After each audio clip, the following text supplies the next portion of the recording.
What is $1 worth? To most, it's nothing. A forgotten coin in a pocket, a meaningless piece of paper. But what if that dollar was left as a calculated insult by one of the world's richest men?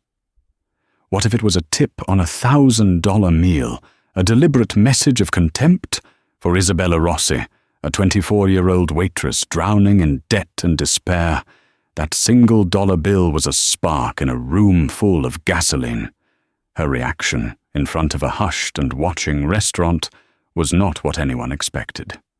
It was an act of defiance that set in motion a chain of events involving bitter rivalries, long-buried family secrets, and a twist of fate that would change not just her life, but the lives of everyone involved forever. The clinking of silverware against fine china was the soundtrack to Isabella Rossi's life. It was a constant, gentle percussion beneath the hum of quiet conversations and the discreet popping of champagne corks at Aria, one of Manhattan's most exclusive restaurants. To the patrons, she was a fleeting presence, a polite smile, a pair of deft hands placing a plate of seared scallops or pouring a vintage Bordeaux. To Isabella, each plate, each glass, was a tiny weight added to the crushing burden on her shoulders. Her life existed in two starkly different realities. Here, in the warm, amber-lit elegance of Aria, she walked among the city's elite, serving them meals that cost more than her monthly rent. Her other reality was a cramped, fourth-floor walk-up in Queens, the air thick with the scent of rubbing alcohol, and the sound of her mother's shallow, labored breaths from the next room. Maria Rossi's multiple sclerosis was a relentless thief, stealing her mobility, her strength, and every dollar Isabella earned. The experimental treatments were a black hole for money, and the debt collector's calls were becoming more frequent, their practiced sympathy wearing thinner with each conversation. Isabella was running on fumes, fueled by cheap coffee and a desperate, flickering hope that one day something would give. She just prayed that when it did, it wouldn't be her spirit. Tonight, the pressure was particularly immense. A new notice had arrived from the insurance company. They were dropping coverage for her mother's physical therapy. It was another $800 a month she didn't have. As she refilled water glasses, her smile felt like a cheap, cracking mask. Then he walked in. Damien Thorne. Even if you didn't know his name, you knew he was someone. He moved with a gravitational pull, the entire restaurant subtly shifting its energy around him. He was a titan of industry, a man who built a global tech empire from the ashes of a failed venture, making him both a legend and a cautionary tale. His face, which was a regular fixture in financial magazines, was sharp and severe, framed by dark hair with distinguished silver streaks at the temples. His eyes were a cold, calculating grey, and they missed nothing. He was known for his brilliance, but also for his ruthlessness. Stories circulated about him firing entire divisions over a minor rounding error and buying out competitors just to dismantle them out of spite. He was seated in Isabella's section at the best table overlooking the park. He was dining alone. For 2 hours he was the perfect, if unnervingly silent, patron. He ordered the restaurant's most expensive tasting menu and a bottle of wine that Isabella knew cost $4,000. He barely looked at her, communicating with curt nods and dismissive waves of his hand. She performed her duties with flawless professionalism, her training kicking in to mask the frantic calculations running through her mind. A standard 20% tip on this bill would cover the physical therapy for 3 months. It would be a lifeline. When he was finished, he pushed his chair back and stood, placing a black leather billfold on the table. "The check," he said, his voice a low, gravelly baritone. It was the first time he had spoken to her directly.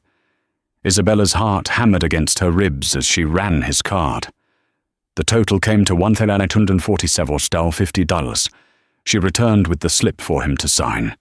He took the pen, scribbled a line that was barely a signature, and walked out without a backward glance.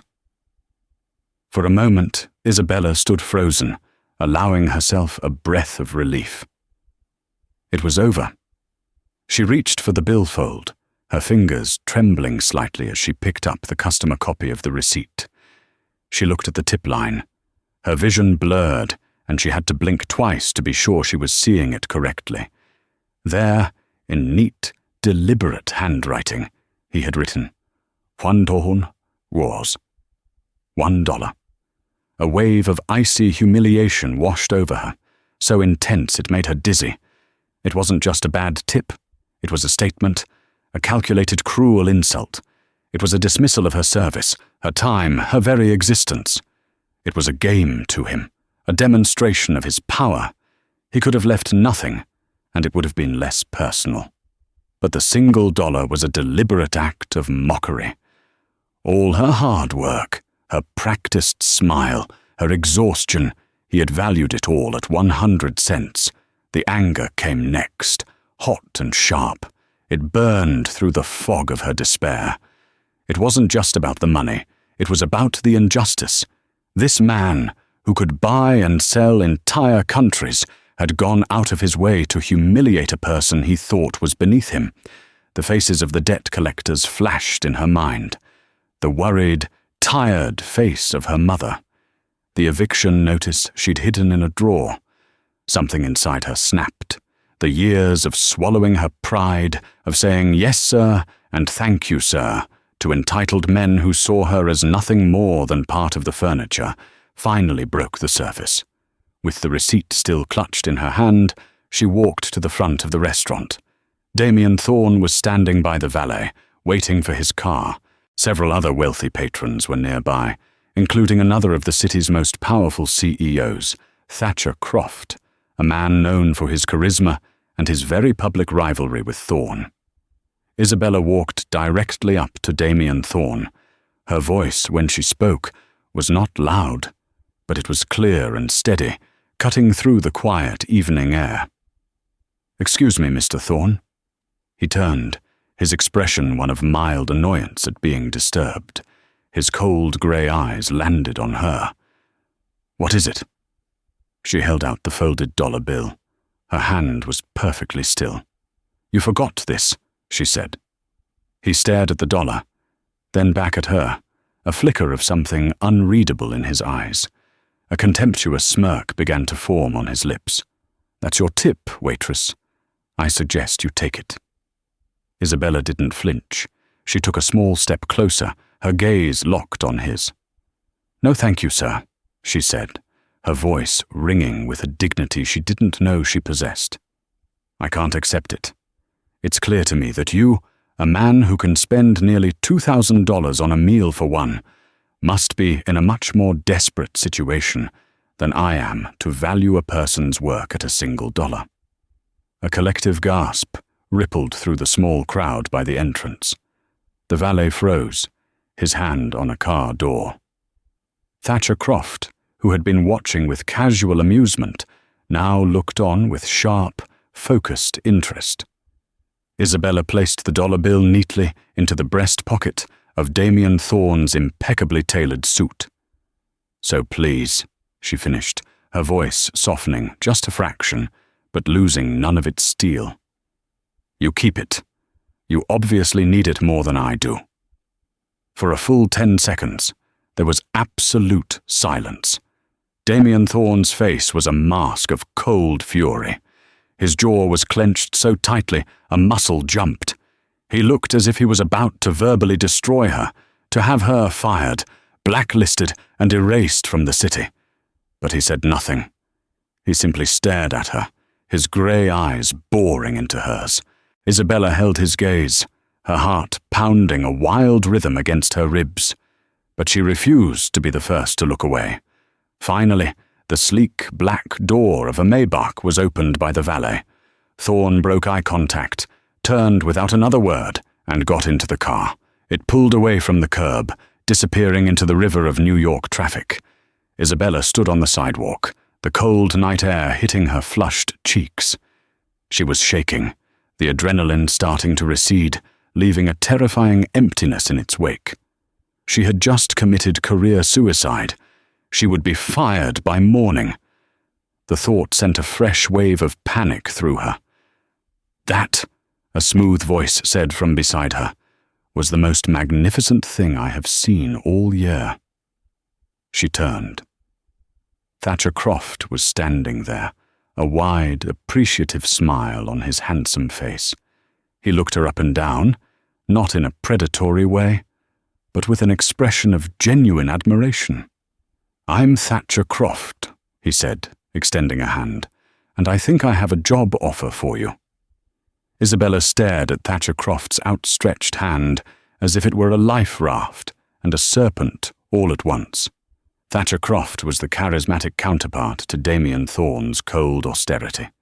While Thorne dominated the tech world, Croft's empire was in media and real estate. He was known for his charm, his philanthropy, and his ruthless business acquisitions that were always accompanied by a dazzling press conference. Their rivalry was the stuff of legends in the financial district. Two sharks circling the same waters, born from a falling out between their fathers a generation ago. "A job offer?" Isabella repeated, her voice hoarse. The adrenaline from her confrontation was ebbing away, leaving her feeling hollow and terrified. Her manager, a stern man named Mr. Dubois, was already striding towards the front door with a thunderous expression. Her time at Aria was over. "Absolutely," Thatcher said, his smile never faltering. He ignored Mr. Dubois completely. "My personal assistant is leaving for a 6-month sabbatical. The timing is, shall we say, serendipitous. I need someone organized, discreet, and clearly someone who is not easily intimidated. You, Miss Rossi. Isabella Rossi. You, Miss Rossi, have just demonstrated a level of courage that is in very short supply. I pay exceptionally well." Mr. Dubois arrived, his face puce. "Miss Rossi, my office, now." Thatcher stepped smoothly between them, a wall of expensive cologne and effortless authority. "I'm afraid Miss Rossi won't be available, Jacques. She's just accepted a position with me. Consider this her verbal resignation." Mr. Dubois' jaw worked silently. Arguing with Thatcher Croft was even worse than angering Damien Thorne. Croft owned the magazine that had just given Aria a glowing 5-star review.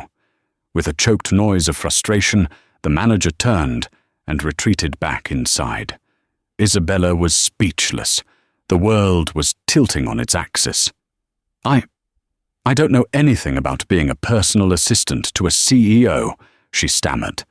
"Can you manage a schedule? Answer emails? Think on your feet? Not back down when faced with a tyrant?" He gestured vaguely in the direction Thorne's car had disappeared. "You seem overqualified on the last point. The rest can be taught. Let's discuss details over a coffee. Tomorrow. My office, 9 a.m. He produced a sleek, heavy business card and pressed it into her hand. The embossed letters read, "Croft Media Group," with an address that made her eyebrows shoot up. "The salary," he added, leaning in slightly, his voice dropping to a conspiratorial whisper, "will be enough to make you forget you ever had to depend on the kindness of billionaires for a tip." With a final charming wink, he turned and slid into his own waiting town car, leaving Isabella standing alone on the sidewalk, holding a piece of cardstock that felt like a key to another universe. The next morning, Isabella walked into the Croft Media Group building, feeling like an imposter. The lobby was a cathedral of glass and steel, with a digital waterfall cascading down one wall. Her sensible black flats seemed to squeak in protest on the polished marble floors. She was ushered into a glass-walled office on the 50th floor with a panoramic view of Central Park that stole her breath. Thatcher was exactly as he had been the night before, energetic, charming, and disarmingly direct. He laid out the terms, and Isabella struggled to maintain a neutral expression. The starting salary was more than triple what she made at Aria, with full health benefits, comprehensive benefits that would cover every one of her mother's treatments and therapies. It was an answer to a prayer she had been too exhausted to even whisper. "Why me?" she asked, the question that had been burning in her mind all night. "You could hire anyone. It seems like a strange decision to make based on what happened last night." Thatcher leaned back in his chair, steepling his fingers. "Let's be candid, Isabella. I have a team of HR professionals who could find me a dozen candidates with perfect resumes by lunchtime, but resumes don't show character. Last night, you weren't just a waitress having a bad day. You spoke truth to power. Damien Thorne is a man who surrounds himself with sycophants. He walks through the world expecting it to bow, and it usually does. You made him stand still. You made him listen. That's a rare talent." He paused, his smile becoming a little sharper. "And yes, of course, I'd be lying if I said the fact that it was him you stood up to didn't add to the appeal. It will annoy him immensely when he finds out you work for me. I find that thought satisfying." So that was it. She was a pawn, a shiny new piece on his chessboard to be moved against his rival. The realization should have soured the offer, but Isabella thought of her mother, of the stack of red-stamped bills on her kitchen table. She could be a pawn if it meant her mother could get the care she needed. "I accept," she said, her voice firm. Her life transformed overnight. She traded her black and white uniform for designer business attire, selected for her by Thatcher's stylist. Her cramped apartment was swapped for a corporate condo in a luxury building downtown, paid for by the company. "It's more convenient," Thatcher had explained. "You'll be working long hours." He wasn't wrong. The job was a whirlwind. She managed his chaotic schedule of meetings, interviews, and international flights. She learned the names and preferences of 100 different powerful people, acted as a gatekeeper for his time, and drafted correspondence with a level of tact she didn't know she had. She was a quick study, and surprisingly, she was good at it.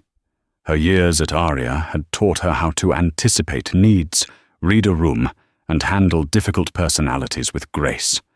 Thatcher was a demanding but appreciative boss. He praised her efficiency and relied on her judgment. But as the weeks turned into a month, she began to see the cracks in his charming facade. He was obsessed with Damien Thorne. He had news alerts set up for Thorne's name. He would casually ask her to research Thorne's business dealings, his public appearances, his known associates. "I need to understand how my competition thinks," he'd say with an easy smile. But there was a hungry, predatory glint in his eyes. Isabella felt a growing sense of unease. She was excelling in this new world, and her mother was finally getting the best possible care, her condition stabilizing for the first time in years. Maria was happier, more relaxed, and the light had started to return to her eyes. Isabella had everything she'd ever wanted, and yet she felt like she was living in a gilded cage, her purpose tied to a man's petty vendetta. Then, the strange encounters began. Once, leaving a coffee shop, she saw Damien Thorne sitting in his Maybach across the street, his grey eyes fixed on her as she walked by. He didn't smile or gesture, he simply watched until she turned the corner, her skin prickling. Another time, she attended a charity auction on Thatcher's behalf, and Thorne was there. He bid against her on a piece of art, driving the price up to an absurd figure before suddenly dropping out, leaving her with the winning bid and a room full of curious stares. He seemed to be a ghost at the edge of her new life, a silent, imposing observer. She tried to dismiss it as coincidence.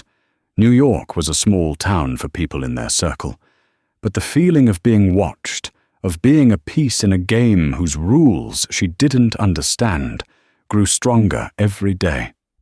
She was living the dream, but she had a sinking feeling that the dream was about to turn into a nightmare. 2 months into her new life, Isabella had settled into a rhythm. The initial shock of her new wealth and status had worn off, replaced by the demanding cadence of her job. She learned to navigate the shark-infested waters of corporate Manhattan, to smile at people she knew Thatcher was planning to ruin, and to organize his life with the meticulous precision of a military strategist. Her mother's health had improved so dramatically that she was now able to leave the apartment for short walks in the park with a new, state-of-the-art walker, a purchase that made Isabella tear up with gratitude. For that, she told herself, she could endure anything. She could endure Thatcher's growing obsession with Damien Thorne. The requests had become more pointed. Find out who Thorne is meeting with at the private equity firm KKR, or I've heard a rumor his tech division is bleeding cash. See if you can find any internal chatter. These tasks made Isabella deeply uncomfortable. This wasn't business intelligence. It felt like corporate espionage. She would provide Thatcher with publicly available information, pleading ignorance on anything more invasive. He would accept her reports with a tight smile, a flicker of disappointment in his eyes. One rainy Tuesday, Thatcher was in back-to-back meetings, and he tasked her with a massive project, archiving 2 decades' worth of his father's old files. Alistair Croft, who had passed away 5 years prior, had been a meticulous record keeper. The firm's storage unit was a crypt of bankers' boxes, filled with old deal memos, correspondence, and photographs from a pre-digital age. Isabella spent the day in the quiet, climate-controlled room, the only sound the rustle of dry paper and the soft click of her scanner. It was tedious work, but it was a relief from the high-strung energy of the 50th floor. She worked her way through boxes of financial statements and event invitations from the 1990s.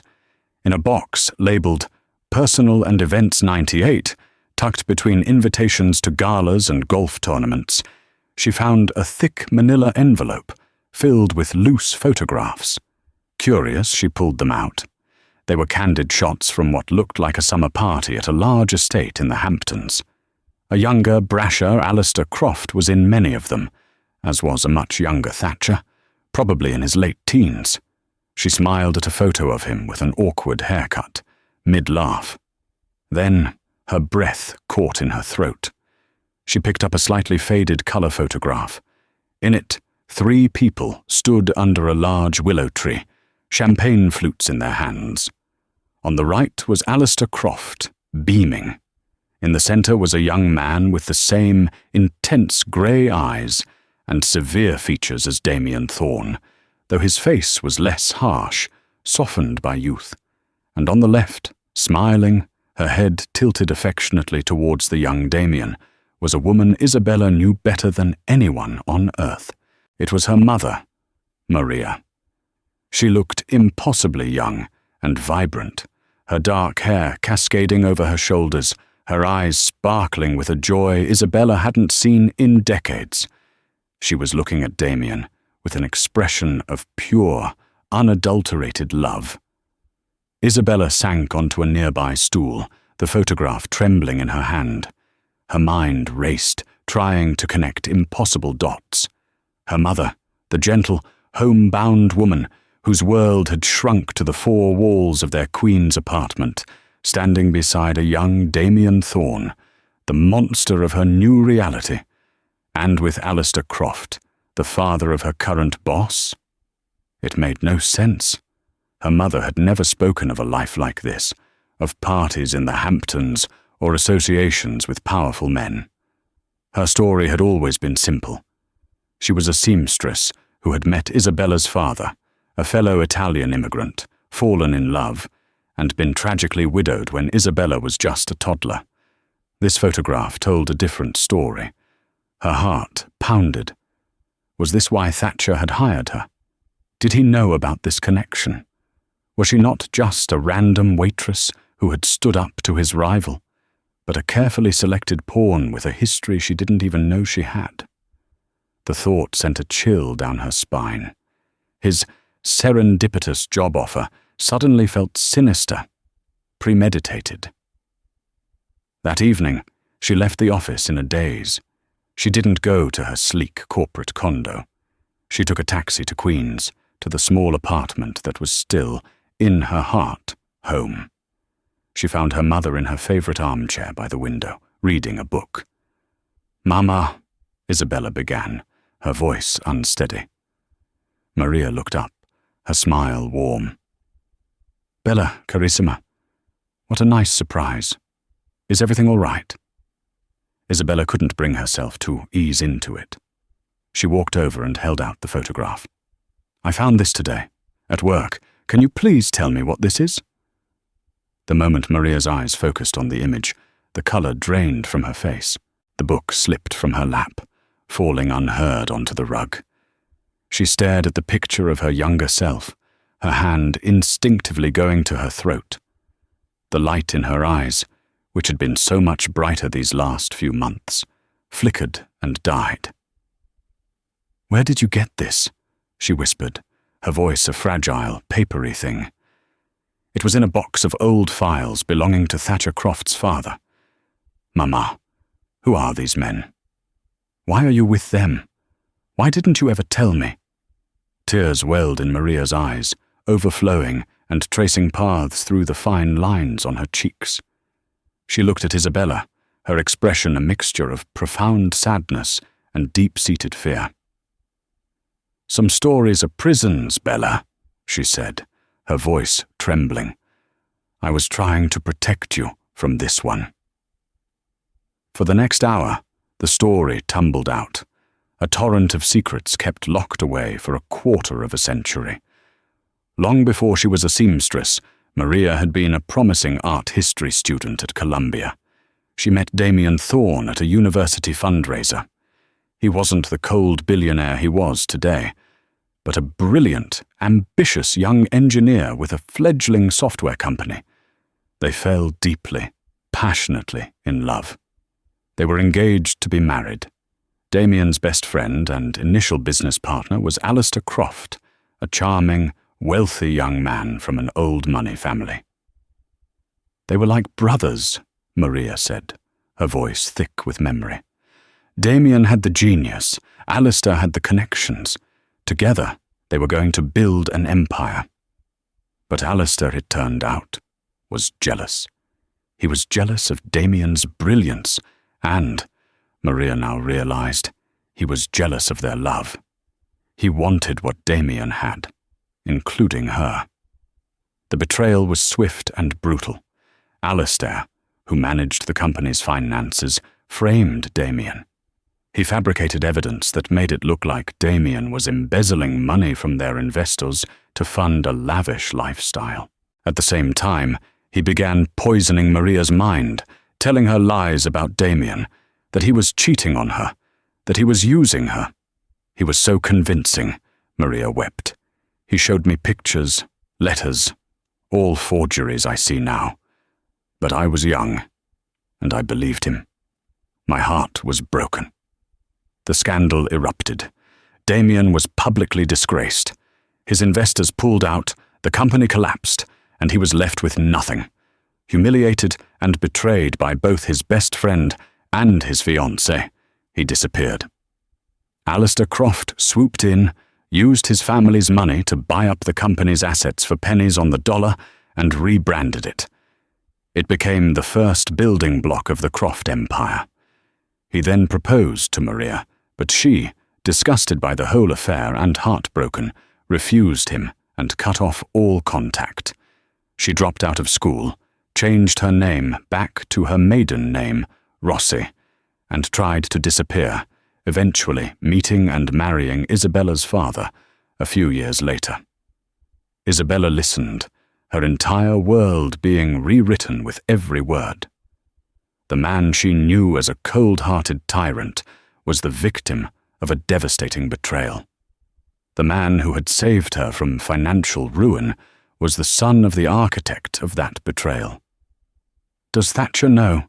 Isabella asked, her voice barely a whisper. "I don't know," Maria said, wiping her eyes. Alistair was a master manipulator. He could have told his son any version of the story he wanted. But Bella, if Thatcher hired you knowing who you were, then this is not a job, it's a trap. The puzzle pieces crashed into place with sickening clarity. Thatcher's obsession, his probing questions, his satisfaction at poaching her. He knew, he must have known, and he was using her, a living ghost from Damien Thorne's past, as the ultimate weapon in his generational war. Isabella looked out the window at the city lights, but they no longer seemed bright and promising. They looked like the glittering threads of a vast, intricate web, and she was trapped right in the center. The knowledge of her mother's past settled like a stone in Isabella's stomach. Every interaction with Thatcher Croft was now tainted. Every charming smile and word of praise felt like a carefully crafted lie. She went to work for the next few days in a state of high alert, her senses buzzing. She was polite, efficient, and outwardly calm. But inside, she was a maelstrom of confusion and anger. She was watching him, just as he had been watching her. She saw the way his eyes would linger on her for a moment too long, the flicker of calculation behind his easygoing demeanor. He knew who she was. The certainty of it was a cold, hard knot in her chest. She needed to know for sure. More than that, she needed to hear Damien Thorne's side of the story. She couldn't move forward, couldn't decide what to do, while trapped in this echo chamber of half-truths and 25-year-old secrets. The silent, watchful billionaire who had haunted the edges of her life suddenly seemed less like a villain and more like a tragic, misunderstood figure. His coldness, his ruthlessness, were they weapons forged in the fires of a catastrophic betrayal? Getting a meeting with Damien Thorne was next to impossible. He was notoriously private, his schedule a fortress guarded by layers of assistants and executives. But Isabella now had an advantage. She was Thatcher Croft's assistant. She knew his schedule, his travel plans, his lunch reservations, and she knew that both he and Thorne were members of the exclusive Old World Metropolitan Club, a place where business titans often retreated for quiet, off-the-record conversations. On a Thursday afternoon, knowing Thatcher was tied up in a board meeting across town, Isabella took a car to the club. It was a long shot, but her research showed Thorne often used the club's library for an hour of quiet work in the late afternoon. She wasn't a member, but she used Thatcher's name, claiming she had an urgent document for Mr. Thorne that Thatcher had insisted she deliver by hand. The implied rivalry and urgency were enough to get her past the stern-faced concierge and into the hallowed, hushed halls. She found him in the library, a magnificent, two-story room lined with leather-bound books.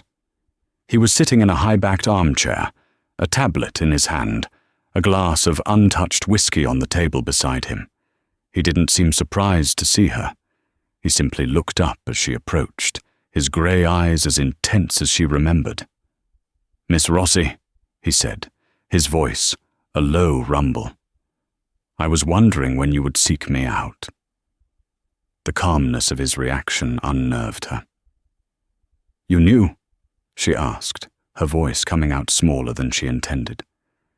"You knew who I was all along? The night at the restaurant?" "No," he said, gesturing to the chair opposite him. She sat, perched on the edge of the leather cushion. "Not then. Then, you were just a waitress with more courage than sense. I found out who you were the next day, after my security team did a background check on the woman who had publicly humiliated me. Imagine my surprise when the name Maria Rossi appeared in the report." He took a slow sip of his whiskey. And imagine my further surprise when, 2 days later, I learned you had accepted a position as Thatcher Croft's personal assistant. He is nothing if not his father's son. Predictable. The pieces were clicking together. His silent observation of her wasn't a threat. It was curiosity. It was vigilance. "I need to know what happened," Isabella said, her voice gaining strength. "My mother told me her side of the story. I need to hear yours." For a long moment, Damien Thorne just studied her face. She saw a flicker of something in his eyes. Not coldness, but a deep, ancient pain. "Your mother," he said softly. "She has her mother's eyes. Maria was the only thing in my life that was ever truly good." And then he told her everything. He filled in the gaps of her mother's story, but with the sharp, brutal details of the business betrayal. He described how Alistair had not just stolen his company and his fiancée, but had systematically destroyed his reputation. He had leaked the fabricated embezzlement story to the press, ensuring Damien was not just broke, but unemployable. "He called it a lesson in the real world," Damien said, his voice laced with a quarter-century of bitterness. "He told me that genius is worthless without killer instinct, and that I had none. He was wrong. I just hadn't learned how to use it yet." He explained how he'd spent years working menial jobs, living in poverty, slowly, painstakingly, scraping together enough money to start again. He built his new empire on a foundation of paranoia and control. He trusted no one. He tested everyone, which brought them back to the beginning. "The $1 tip," he said, looking her straight in the eye. "It's a stupid, petty thing I do when I sense weakness or avarice in people. I want to see their reaction. Most people grovel or curse. It confirms my bias that everyone is transactional. But you did neither. You threw it back in my face with a lesson on dignity. You have your mother's fire, Isabella. I hadn't seen that fire in anyone for 25 years. He leaned forward, his voice dropping. "When I found out who you were, I knew Thatcher wasn't just hiring a new assistant. He was acquiring a weapon. He's been waiting for the right moment to use your story. The story of my abandoned fiancé and my illegitimate child, a narrative he would undoubtedly twist to create a scandal and try to seize control of my company during the chaos." Isabella felt sick. "He thinks I'm your daughter?" It's the narrative his father likely fed him. The most damaging one. It doesn't matter if it's true. In Thatcher's world, perception is reality. Damien stood up and walked to the tall window, looking out over the city. "Your mother loved your father. I would never dispute that. But Thatcher will. He will paint Maria as a victim I abandoned, and you as the child I cast aside. He will use your pain, your very existence, as leverage in a boardroom battle." The scope of the deception, the sheer, cold-blooded cruelty of Thatcher's plan, was breathtaking. He had saved her, yes, but only to sacrifice her later. He had given her a new life, only so he could have the pleasure of destroying it, along with Damien's. "Why are you telling me all this?" Isabella asked, her voice trembling with a mixture of fear and rage. Damien turned back from the window, his face set like stone. "Because you are in the lion's den, and because you are Maria's daughter. I owe her a debt I can never repay. Consider this my first installment. What you do with this information is up to you. You can quit, run, and disappear. I wouldn't blame you, or—" He paused, his grey eyes locking onto hers, seeing not a waitress or an assistant, but an equal. "Or you can decide for yourself what justice looks like." He didn't ask for her help. He didn't offer her a job or money.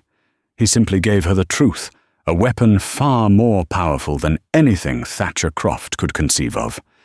He armed her and left the choice of battle entirely up to her. Isabella walked out of the Metropolitan Club and into the late afternoon sun, the city noise fading into a dull roar. The fear was still there, but now it was accompanied by something else, a cold, clear, diamond-hard resolve. Thatcher Croft had mistaken her for a pawn. Damien Thorne had mistaken her for a waitress. They were both about to find out how wrong they were. The game was not over. In fact, it had just begun. Isabella returned to the Croft Media Group building, but she was not the same person who had left a few hours earlier. The naive gratitude and simmering unease had been burned away, replaced by a glacial fury. She was a ghost in Thatcher Croft's machine, and it was time for the haunting to begin. She knew she couldn't simply quit. Running away would solve nothing. Thatcher would just spin a story to his advantage, and her mother would never be truly free of the past. Damien Thorne was right. Justice was the only way out. But her justice would not be a quiet retreat. It would be a reckoning. For the first time, she began to truly use the skills her new position had given her. She had spent months learning the inner workings of Thatcher's empire, not as a spy, but as a competent assistant. She knew the file structures on the company servers, the accounting software, and the names of the executive assistants in every department. She had the keys to the kingdom. She just hadn't realized it until now. She started subtly, under the guise of improving interdepartmental efficiency. She began digging. She wasn't looking for evidence of Alistair Croft's crimes from 25 years ago. That would be a cold case. No, she was looking for Thatcher's crimes. A man who would build such an elaborate, cruel scheme could not possibly be a man who played by the rules. She worked late into the nights, fueled by coffee and a burning sense of purpose. Her corporate condo, once a symbol of her gilded cage, became her war room.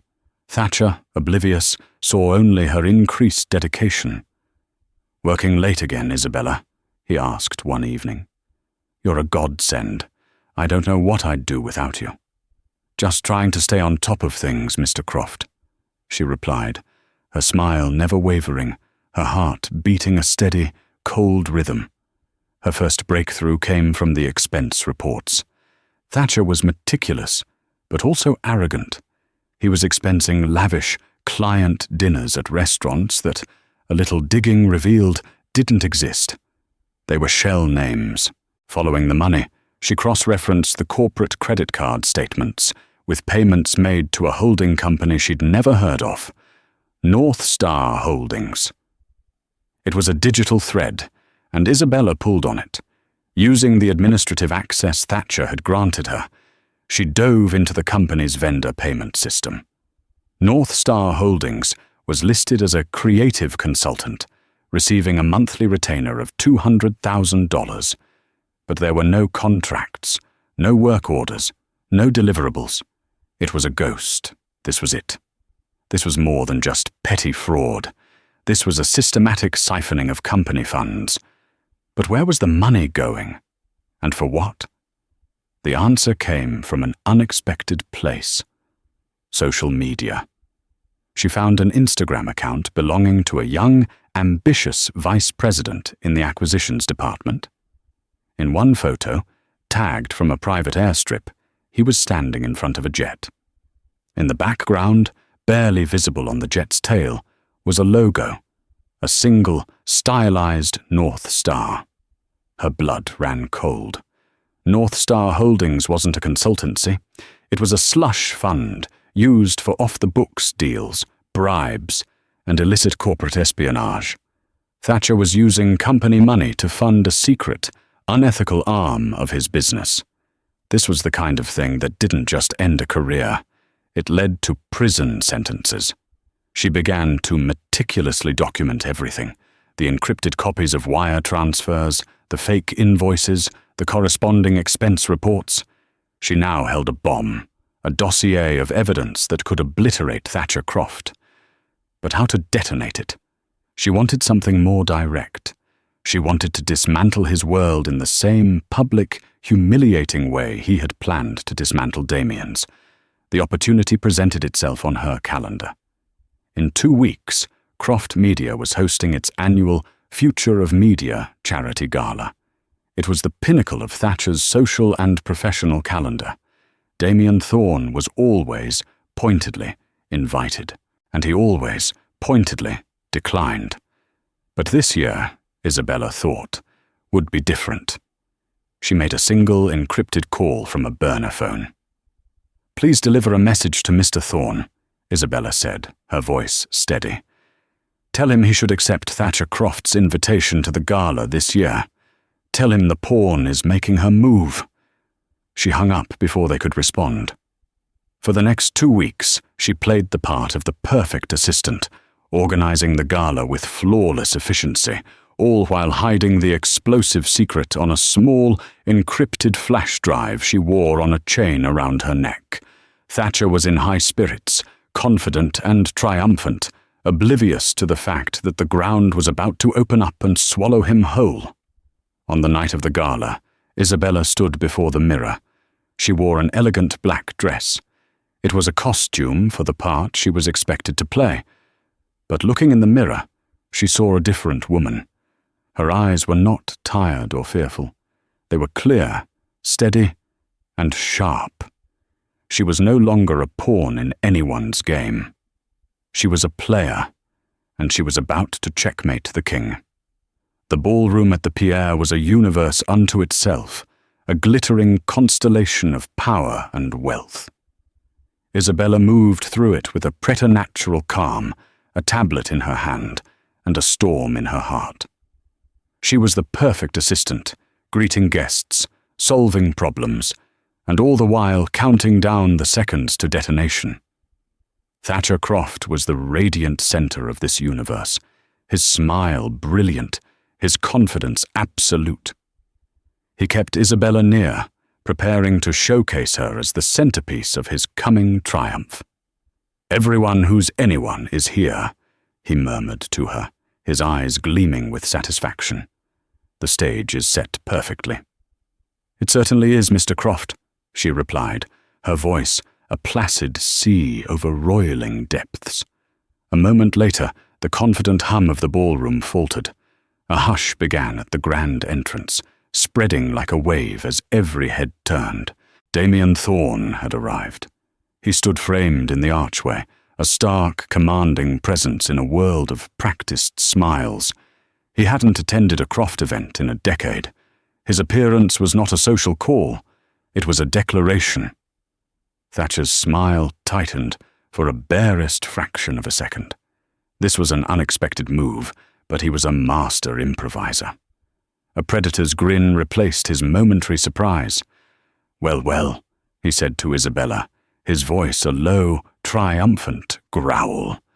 "The hermit has left his cave. This is even better than I'd hoped. He's come to witness his own execution." He squared his shoulders and began to stride toward his rival, ready to play the magnanimous host before striking. This was her moment. "Mr. Croft," Isabella's voice cut through his focus, stopping him. "There's an urgent matter with the presentation." He turned, his annoyance plain. "What is it? Can't it wait?" "I'm afraid not," she said, her expression a mask of professional concern. She gestured toward the massive screen on the stage. "There's a glitch with the donor tribute video. I need your authorization code to run a diagnostic from the main terminal." It was a perfect lie, tailored to his vanity and his desire for a flawless evening. Distracted by the impending confrontation with Thorne, he snapped, "Fine." He snatched the tablet, typed in his master password, the universal key to his digital kingdom, and thrust it back at her. "Fix it, and be quick." He turned and resumed his confident walk toward the room's center. Isabella didn't run. She walked with purpose to the tech booth at the back of the ballroom. Inside, the technician looked up. Mr. Croft requested a change to the introductory presentation, she said calmly, sliding the encrypted flash drive from the chain around her neck into the main console. He wants to lead with a special announcement. The technician, accustomed to last-minute executive whims, simply nodded and stepped aside. With a few clicks, the official corporate video was bypassed, and Isabella's dossier of truth was locked and loaded. She stepped back into the ballroom just as Thatcher reached Damien. A silent circle had formed around the two men, the air electric with anticipation. "Damien," Thatcher's voice boomed, projecting for all to hear. "I'm so glad you could make it. We have so much to catch up on. Matters of family, you could say." His eyes deliberately flickered toward Isabella as she approached, setting his stage. It was time to burn it down. Isabella stepped forward into the circle. "Excuse me, Mr. Croft." Her interruption was so audacious that everyone, including the two rivals, turned to her. "Before the evening begins," she announced, her voice ringing with newfound authority, Mr. Croft did indeed want a special presentation, a story about legacy, truth, and the foundation upon which the Croft media empire was truly built. Thatcher's face clouded with confusion. "Isabella, what the hell are you doing?" he hissed. She ignored him, her gaze sweeping across the powerful faces in the crowd. "Most of you know me as Thatcher Croft's assistant, but he hired me for a very specific reason." She met Damien Thorne's unreadable stare. "He hired me because my mother, Maria Rossi, was once engaged to Damien Thorne before a man he thought was his friend destroyed his company and his reputation." A wave of shocked, delicious murmurs swept the room. Thatcher's anger dissolved into smug triumph. This was perfect. She was having a public breakdown, doing his work for him. He crossed his arms, a smirk playing on his lips. "Thatcher hoped to use my family's pain as a weapon," Isabella continued, her voice gaining strength. "He planned to paint Damien Thorne as a monster. But the real monster, ladies and gentlemen, was his father.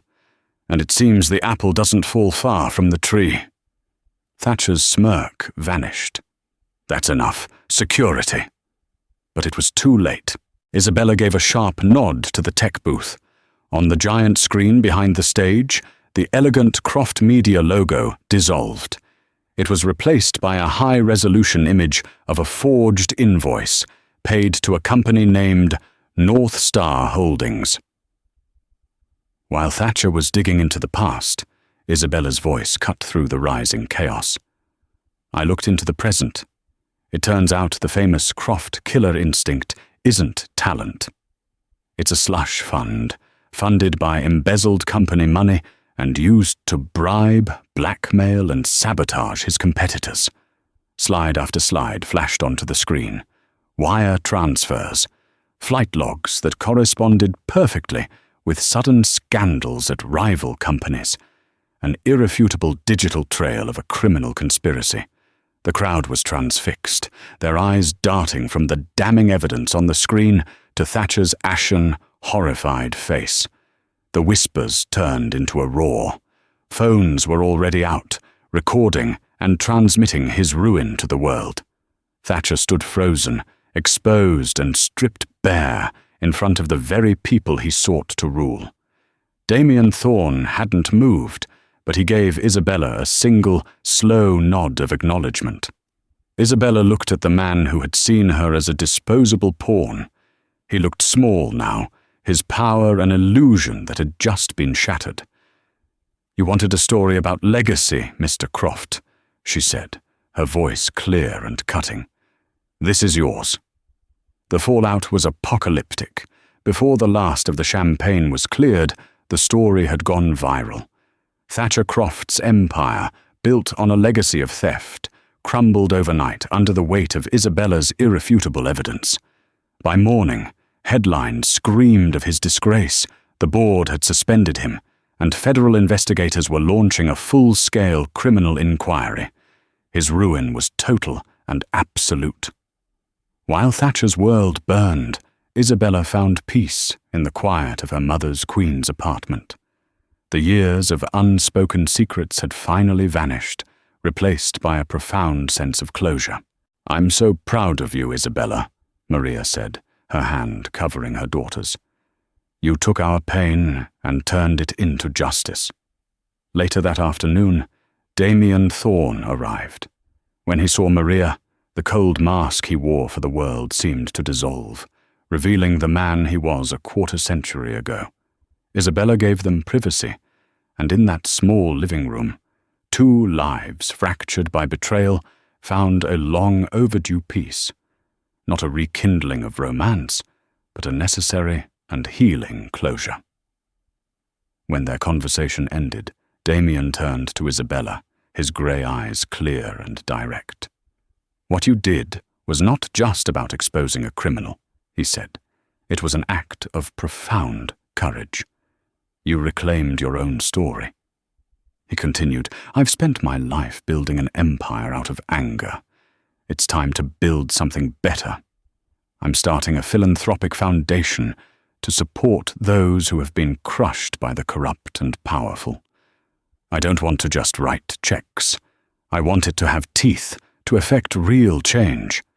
I need someone with unimpeachable integrity and fearlessness to run it." He paused, a genuine smile finally touching his lips. "The job is yours if you want it. No longer an assistant, but a leader. It's your chance to build your own legacy." Isabella looked at her mother, whose face shone with pride, and then back at the man offering her a future she could never have imagined. Her life had been upended by a single dollar, an insult meant to diminish her. But it wasn't the money or the billionaire that had changed her life. It was her own reaction. It was the moment she decided her dignity was priceless. Thatcher Croft had offered her a golden cage. Damien Thorne was offering her the tools to build a better world. "Yes," Isabella said, her voice ringing with newfound power. "I accept. Thank you for listening to this story of courage and consequence. It's a powerful reminder that our lives are not defined by how others value us, but by how we value ourselves." Isabella Rossi's journey started with a single dollar, an insult designed to make her feel worthless. Yet, it was her refusal to accept that valuation that unlocked her true potential. She teaches us that integrity is a currency far more valuable than money, and that the most powerful people are not those with the most wealth, but those with the courage to stand up for what is right, even when they feel they have nothing. Her story proves that you don't need to be a billionaire to change the world. Sometimes, all it takes is the heart of a waitress who refuses to be broken. If this story resonated with you, please hit that like button. Share it with someone who might need to hear it, and be sure to subscribe to our channel for more real-life stories of drama, inspiration, and the incredible power of the human spirit. Click the notification bell so you never miss an update. Thank you for your support.